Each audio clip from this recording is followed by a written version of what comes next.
Navy dinosaur carrier delivery plane flies into the sunset. And this is a couple of. Is that a real name? What, a dinosaur? Hope Hodge Sec. Dude, I don't know. So, yeah, man. So the Navy recently retired the C-2, the COD, the C-2 Greyhound, which was basically the logistical workhorse of the air wing. So if you needed it fast and now, if you could fit it in the COD, that's how you got it. Yeah, dude. There's the V-22 Osprey is its replacement. And it says the C-2 Greyhound made its final carrier landing at the end of June, capping off its mission as the Navy's only carrier delivery passenger plane. The mission will now be conducted by the CMV-22, which is Navy speak for Osprey. The tilt rotor. Yeah. So no more fixed wing. So, yeah. So VRC-30 looks like was the last active C-2 squadron. The final flight of last C-2 is set to happen before the end of the month. Yeah, so they transition to its final home, the Naval Aviation Museum in Pensacola, Florida. So it's coming here. I'll have to go take a look. I was told by Wombat that there's a media advisory. C-2 Greyhound, 6 decades of service to end with final flight to NAS Pensacola on tomorrow. Oh, it's coming tomorrow? 28th of July. Oh, man.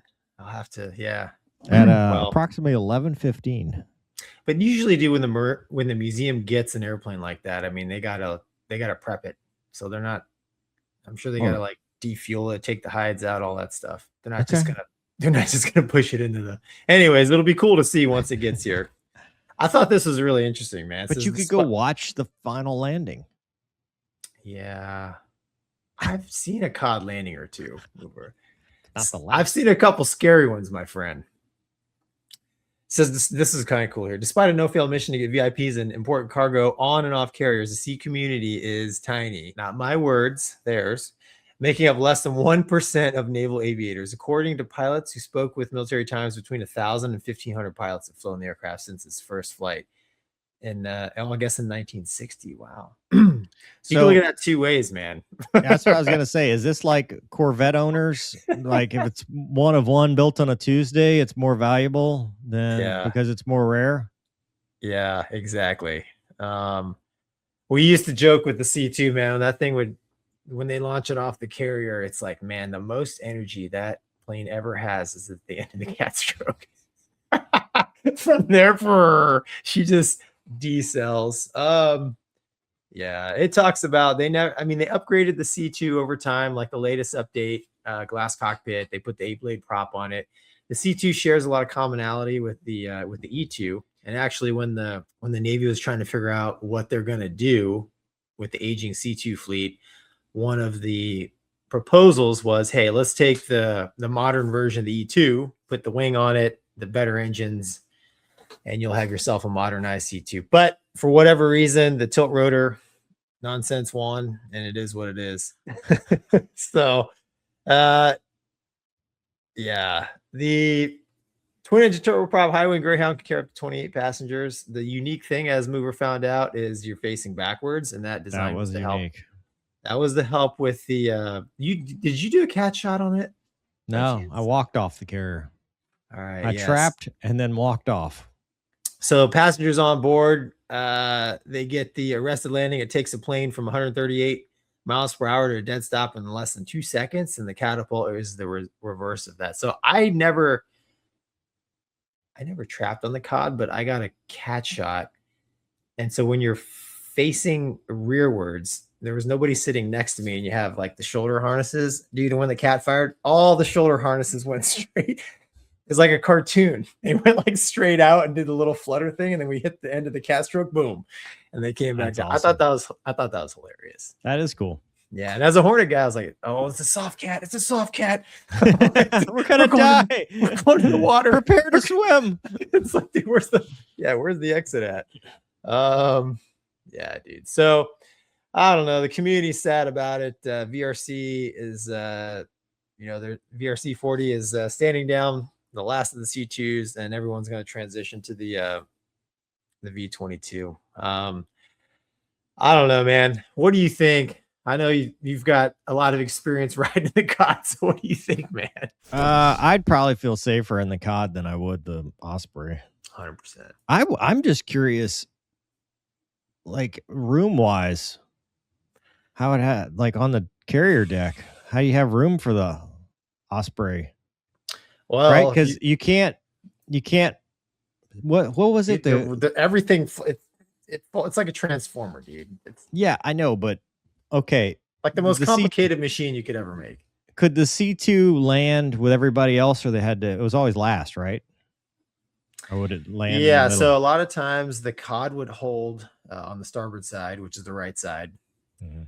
whereas everybody else, correct, would Yeah. come overhead the ship, and all the other air wing jets would break left and left-hand patterns. So the cod would wait until everybody was aboard, and then the cod would land. So, the cool thing about the cod community is like we obviously had C2s on the carrier, but they did not. Those pilots, even though they flew a very underwhelming, very important airplane, dude, they spent their entire cruise like in a nice hotel on the beach.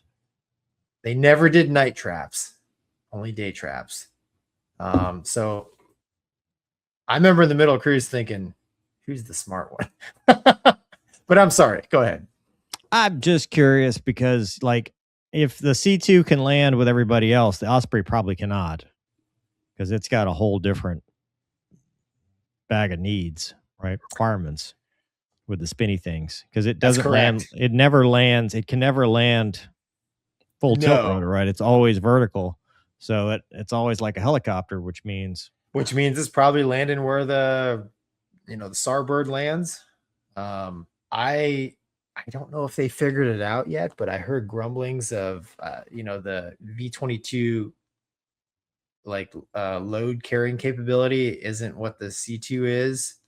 One of the issues being if they need an F-35 engine, it won't fit in the V-22. I'm were not they sure if that's. carrying F-35 engines in the C2?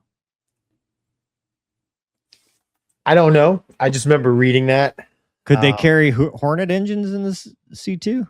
See why not? Dude? I mean, you were inside one. I wasn't with an engine. It was configured for passengers. For Had people, seats. yeah, but the volume of it, I mean, dude, it could carry a lot of stuff, right? It was a very versatile airplane. And being a conventional airplane, I looked up actually the cruise speed between the Osprey and the Cod were about the same, but I didn't notice the range. But I wonder if the V-22 is able to match the capability. I mean, you bring up a great point with just working within the other fixed wing assets in the air wing. How is that going to play out?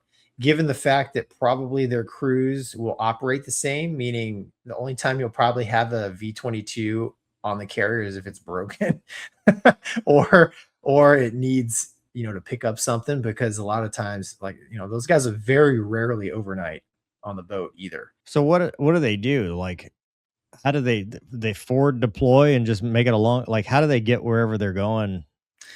They'd ride on the boat with us. Like when we were blue water, there'd be a C2 on. Because I remember one time specifically, man, we were a blue water ops, and which means no land divert, which isn't saying much for a Hornet guy. But anyways, and there's a small cadre of civilians that work on the ship, and one of them had a heart attack, and he needed like the ship medical facility wasn't enough. They're like, we need to get this guy to a real hospital. And dude, they turn the ship around, they whatever, put the rods in, put the rods out, whatever it does to get the nuke stuff going. And they fired up the cod, topped the tanks off, and they got it was like a max range shot, dude. They put him on the cod and boom, and he he left. He went, they got him off, but They live. so I don't know. I assume so, because I think if he wouldn't have, we would have probably heard. Let's hope. I just wonder if the V-22 performance wise can match the airplane that it's replacing. Cargo, range. Most of the time it wasn't very important because, I mean, dude, we spent a lot of time in the Gulf, right, doing our thing, or in the Indian Ocean or whatever. And so they would just, ping pong back and forth. And I imagine the V-22 is going to do the same. But I wonder if there are a lot of changes with as far as how the deck op works. Because, dude, the V-22, if you've ever seen one in person, dude, the rotors they're massive, man. Our producer informs me that the C-2 cannot carry an F-35 engine, but the Really? Osprey can. Really? How did I get that mixed up? Catch up brain? Catch up brain. Really? Which the Osprey dudes will not have. Yeah. Well, that's true. So the VA gets a break. Are you sure? I could have swore. I don't know. Doug has ruled. He has ruled. Well, I has Googled. Yeah. Yeah. What does AI always say when it makes a mistake? You're right to call me out on that. Gonky, it looks like you were actually right. The Google says it's because of width, and that was part of the reason that they retired the C-2 and adopted the CMV-22. Really? Girth. Girthy. Well, there you That ain't me, the girthy girl. 50% true, 10% true, right? That's all it has to be. Yeah. All right.